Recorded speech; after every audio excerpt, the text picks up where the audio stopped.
entrevista de hoje. Hoje eu estou com a coach terapeuta Laís Vital, que vai falar com a gente hoje sobre dependência afetiva. Bom dia! Bom dia! Que alegria ter você aqui. Obrigada, viu, por ter aceito o nosso convite. Alegria toda minha, viu? Obrigada pelo convite. E vamos conversar e vamos esclarecer. Eu sempre falo aqui, sabe, Laís, que é bom que a gente hoje em dia tem internet, tudo você pesquisa, né? Mas às vezes a gente acaba caindo em pesquisas erradas, né? E o café tem essa missão de trazer esclarecimento para quem está em casa. Você, puxa, eu tinha ouvido isso, mas eu não tinha entendido desse jeito, porque você leu em algum lugar errado. Você leu, bula de remédio. Você leu de uma maneira errada. Então hoje nós vamos esclarecer para você. Então a gente vai conversar sobre dependência afetiva. Vamos entrar em vários assuntos porque a gente vai conversar bastante. Em primeiro lugar, o que é dependência afetiva? Assim, bem ilustrado para entender em casa. A dependência afetiva, eu costumo falar que todo excesso tem uma falta. Então, assim, quando você se encontra em dependência de algo ou de alguém, significa que algo em você está em falta. Você não conseguiu identificar isso. O que é a dependência afetiva? Na grande maioria das situações, a dependência emocional, ela aparece por meio de um processo químico. O nosso cérebro ele passa por esse processo. É quando você termina um relacionamento, rompe um relacionamento. Quem nunca passou por uma situação de terminar um relacionamento e falar, eu preciso falar com essa pessoa? Quanto mais mensagem você manda, mais a pessoa não te responde, mais você tem a fissura, a necessidade de falar. Sim. A dependência emocional está totalmente voltada para esse processo químico. Assim como o dependente químico necessita da droga, o dependente emocional necessita da pessoa. Certo. Necessita daquela situação, daquele lugar para estar assim. O que é a dependência afetiva? As faltas que você tem dentro de você, elas se canalizam por meio de um excesso de necessidade. Então, como foi que você falou, para eu deixar bem registrado, onde há excesso, existe uma falta. Então, vamos falar assim, porque a dependência afetiva ela pode se manifestar mãe com filho, esposa, marido, amizade, trabalho, em várias áreas. Então, onde eu toque de limpeza, tudo. Sim, todo o excesso tem uma falta. Por que você desenvolve aquele toque? Você se acha menos do que o quê? Inferior ao quê? Você está tentando provar o que é para quê? Ou para quê? Né? Quando a gente entra em relacionamentos, né, a gente tem 3 crenças centrais, que são desvalor, desamparo e desamor. Laís, então desamparo, desvalor e desamor. São essas 3 crenças centrais. A gente costuma falar que são 3 lâmpadas, né? Ninguém é ileso dessas crenças. Todos nós temos elas. Qual a diferença? Pelas nossas vivências, pelos nossos bloqueios, pelos nossos traumas, né? Pela nossa vivência mesmo. Quando você disse que todo mundo tem porque nasceu com ela ou ela se manifestou em algum momento? Não, todo mundo tem as 3. Todo mundo nasce com as 3. Agora, qual que é a diferença? Nasce negativo? Essa lâmpada, a clareza dela. Tá. Às vezes, a sua lâmpada de desamor, ela é lá em cima. Ela brilha terrivelmente. É onde você entra em vários relacionamentos tóxicos, abusivos e permanece ali por medo de ser deixado, porque você se sentiu tão desamado, digamos assim, na sua vida. Você tem essa crença tão latente que você, das duas uma, ou você não se admite entrar em relacionamentos, vive em relacionamentos rasos. Eu não me apego, eu enjoo fácil. Por quê? Você não se permite, você não se sente amado. Então, né, você tem 2 maneiras de lidar com essa crença. Ou amando demais, suportando demais, vivendo em relacionamentos que você se doa 100% e não recebe em troca, que você está machucando, né, tá ali doendo e a pessoa não sai, porque ela é tão carente de amor que qualquer migalha para ela tá ali, porque a crença dela de desamor é muito lá em cima. Ou você simplesmente veste uma capa, né, uma armadura de autossuficiência, não precisa de ninguém, não ama ninguém, entra em relacionamentos totalmente rasos e fica pulando de um pro outro, achando que você está resolvendo, descarta todo mundo. Começou a namorar, comecei a me apegar, vou lá e descarta a pessoa. autodefesa, né? Existem duas maneiras de você lidar com essa crença do desamor, quando ela tem a luzinha muito lá em cima acesa. Todos nós temos, a diferença é que às vezes a minha luz ela brilha muito no desamor, no desamparo ela já é menorzinha, lá no desamparo ela é um pouquinho menor, no desvalor ela só pisca, mas que todos nós temos as três crenças centrais e essas três lâmpadazinhas na nossa vida nós temos. E o que eu preciso? Depois eu volto aqui para a pauta, agora eu quero voltar para as lâmpadas. E como que eu trabalho essa... Posso dizer assim, deixar todo mundo equilibrado, na mesma tonalidade de luz, sabe assim? Se conhecer é o primeiro passo. Quando você busca um terapeuta, ela vai identificar e quantificar. Às vezes a sua lâmpada de desamor ela é 70%, mas a de desvalor ela é 10%, a de desamparo ela é 5%.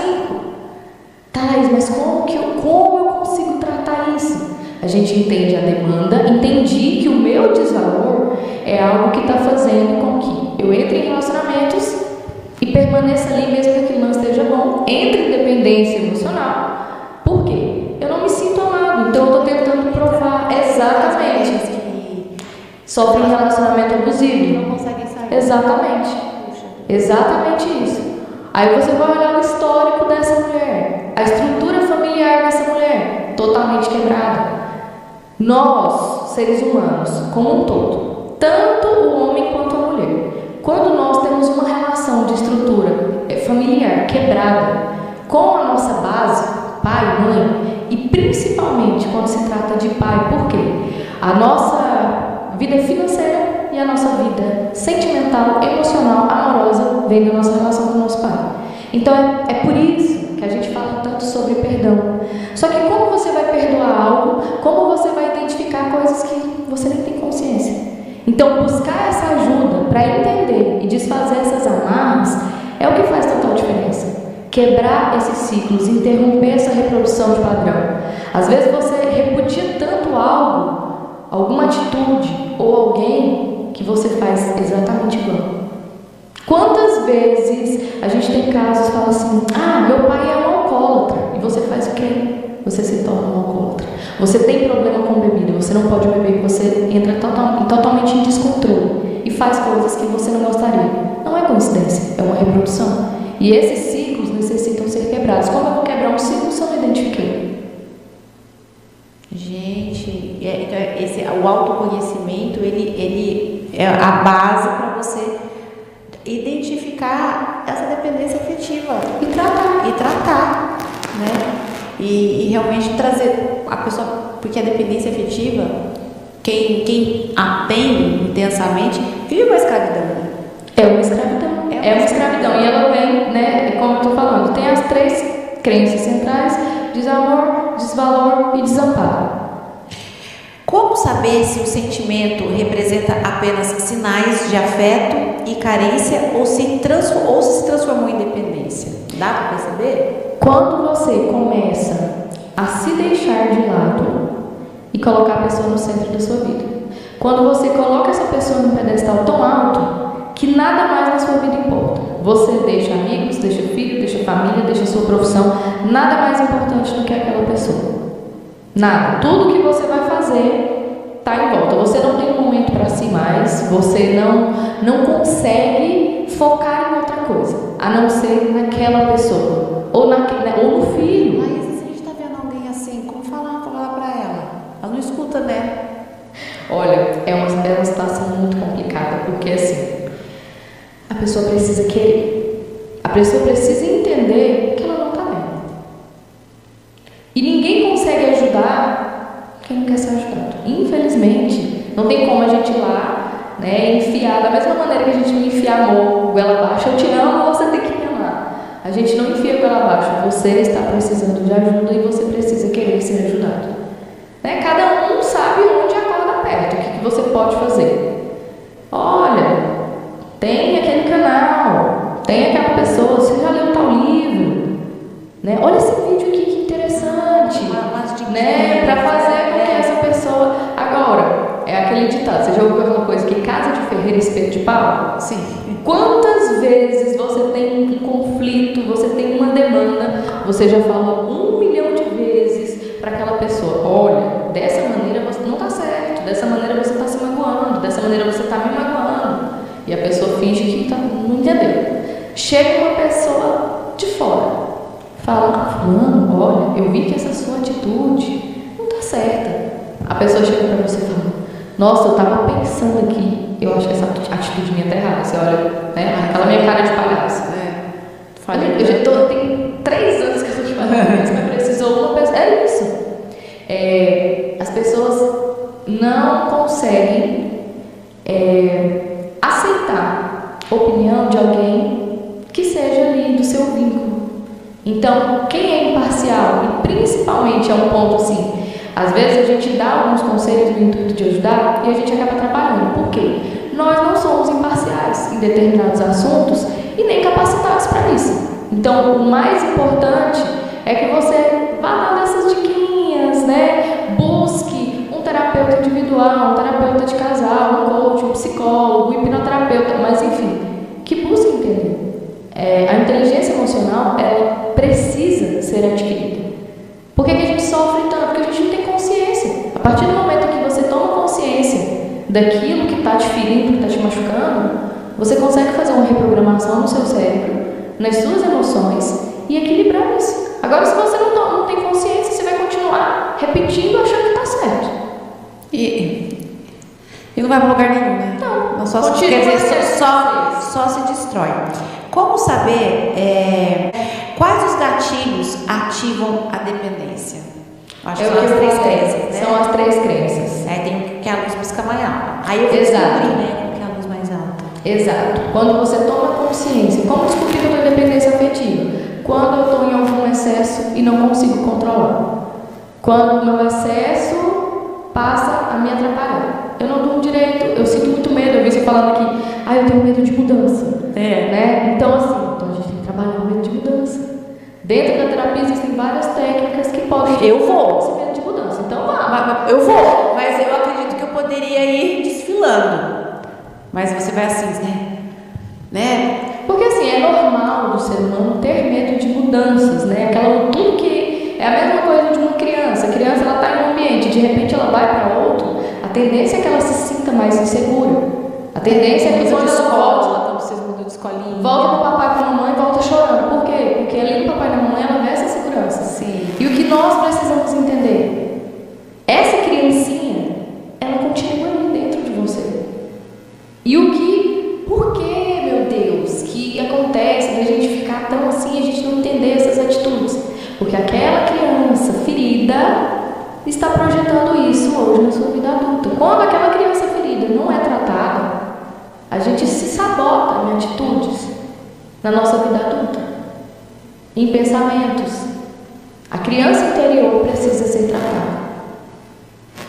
Gente, vocês estão vendo, né? Tudo que você leu, agora você entendeu que tem que pôr na prática a descoberta que precisa ser feito para que você viva essa organização, vamos dizer assim, interior. Botar ordem dentro da gente, né? Porque no decorrer da vida você vai adquirindo e você não sabe de onde veio isso.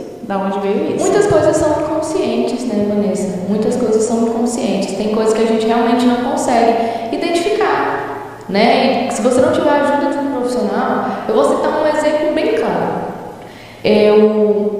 Eu tive uma estrutura familiar quebrada, né? E até hoje tem coisas que vêm da minha parte paterna que inconscientemente não consegui ainda. E olha que eu já fiz várias coisas.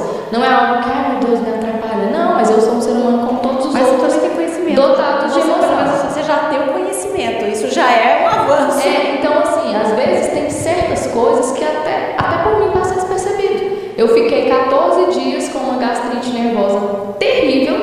E eu tomando remédio, vomitando até a água que eu tomava. Eu falei: Senhor, o que é isso? Você fica procurando, tô nervosa porque tá tudo bem. Depois de 14 dias, eu me lembrei de um episódio, de uma frase que o meu pai me falou, que foi no meu inconsciente, porque pra mim, né, e foi coisa boba. Nossa, você tá mexendo no celular de novo, por exemplo. E eu tava trabalhando. Falei: não, só responder um cliente aqui rapidinho. Só responder um paciente aqui rapidinho. E aí, fiquei 10 minutos. Ele achou ruim.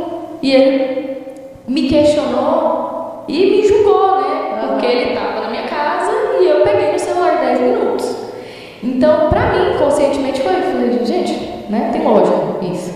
Passei 14 dias com crise de gastrite nervosa. Porque Até isso ficou guardado. Ficou guardado. Por quê? Aquele sentimento de incapacidade, de desvalor que eu tive, a minha lâmpadazinha de desvalor, que precisou ser tratada todo esse tempo, ela piscou lá. Quando ele falou no meu trabalho, inconscientemente veio aquela incapacidade, aquela criancinha lá que se sentia incapaz, inconscientemente deu uma pitada. E aí apresentou por onde? No corpo, né? Veio no meu corpo. Porque quando a gente não trata, o corpo fala. Então veio a minha gastrite nervosa, 14 dias vomitando sem parar, até a água que eu tomava vomitava. Mas então tem muita doença das pessoas que é de fundo emocional. Sim, muito. Né? Dentro da terapia eu trabalho uma técnica que chama-se hemotranse, né? Que é exatamente para a gente potencializar aquele sentimento, aquela demanda e tratar. Eu posso usar essa técnica no meu marido, eu posso usar essa técnica em um amigo, porque eu não preciso saber qual é a demanda. Eu posso colocar a demanda banana, demanda gato. A pessoa nem precisa me falar qual é o sentimento. E eu vou falar, pensa nesse sentimento. Pense em todas as vezes que isso te fez mal e potencializar. E se apresenta por meio de uma dor, por meio de uma queimação, por meio de um formigamento, de uma pontada. Né? Então, dentro dessa técnica eu faço zero. Lógico que nós somos como uma cebola, né? Temos várias camadas de emoção. Então, a gente vai tratando a demanda e o importante é que naquele momento você vai se sentir melhor. E cada camada chora. É um choro. Então, assim, só concluindo, quando eu identifiquei que a minha gastrite nervosa era proveniente dessa situação, pronto, passou. Ressignifiquei. Não é doido isso? Mas é ótimo, eu tô falando assim, é maravilhoso. Não, é muito doido, é muito doido. A dor do sofrimento é incrível, é, né, aguda. E de repente você, no caminho ali, de ter o conhecimento, você... A gente tem um mapeamento no nosso corpo, né, de situações. Por exemplo, estômago paterno, lado direito pai, lado esquerdo mãe, né? Então assim, é muita loucura, gente. Muita loucura. Mas para que realmente a gente seja cada vez melhor, que bom que há essas descobertas, né? E que quanto mais as pessoas se descobrem, eu acredito que menos remédios vão ter que tomar, né? Não sou contra, não. Eu acho que você tem que tomar, você vai tomar o tempo que é necessário, mas você não precisa dele para a vida toda, porque você vai se entregar a isso, né? Porque o remédio ele não vai no foco do problema, ele dá uma estagnada. Anestesia daquele dá uma anestesiada, ajuda você a dormir, ajuda você a não doer tanto, a não tomar mais a consciência daquela dor tão forte, porque você fica meio, né, paz e amor, né, é pra isso. Mas assim, falar que o remédio, ele vai lá no foco do problema, na raiz do problema, e ele resolve, e se você não tomar essa consciência e não buscar essa ajuda para resolver, ninguém vai fazer isso por você. Você vai passar o resto da vida sendo vítima da sua própria história. É onde você falou sobre a gente ter atitudes, sim, né, onde a gente está preparado. Uma coisa que eu sempre falo você precisa sair do lugar. Mas eu não sou capacitado. No caminho Deus te capacita. Só que se você não sair do lugar, nada acontece. Meu Deus, a produção já está levantando as plaquinhas deles, me dá um nervoso. Laís, conta aqui pro pessoal de casa, quem quiser entrar em contato com a Laís, o Instagram dela tá aqui embaixo, pode enviar direct, né? E na minha bio tem o link do meu WhatsApp também. Olha que bacana, você tira suas dúvidas, você pergunta, porque você é terapeuta, você é coach, você faz atendimento, conta um pouquinho mais do seu trabalho, para o pessoal de casa saber. Então, eu sou terapeuta, eu sou coach de relacionamento, trabalho com reconquista amorosa há mais de 3 anos. No meu Instagram, Laís Vital Coach, que vocês estão vendo aí, tem o link. Eu faço atendimento presencial, faço atendimento por videochamada, por ligação, depende da sua demanda. Atendo pessoas de vários países diferentes, né? Brasileiros que moram em Portugal, nos Estados Unidos, né? Então assim, tem uma demanda muito grande. São Paulo e região, né? Hoje o meu foco, assim, né? Meu carro-chefe são atendimentos por videochamadas, mas eu também atendo presencial. Se você precisar de uma demanda individual, buscar uma terapeuta de casal para a sua vida, para melhorar o seu casamento, trabalho tanto tempo com após o relacionamento romper, que agora eu tô trabalhando para que esse relacionamento não rompa. Então, a sua hora é agora. Permaneça. Bom, tá todos os contatos aí. Você precisa voltar para a gente conversar mais um tempo, porque esse assunto a gente falar sobre a inteligência emocional, né? E falar mais e mais para que realmente a gente possa ser esse instrumento de cura para quem está nos assistindo também, né? De descobertas, isso é muito bom. Obrigada pela sua presença. Obrigada, Vanessa, foi um prazer. Obrigada a cada um que está acompanhando. Me sigam lá no Instagram, tem muito conteúdo novo e bacana para vocês todos os dias. Tá certo. Olha, você vai voltar, tá bom? Vou. Compromisso, hein, gente? É compromisso.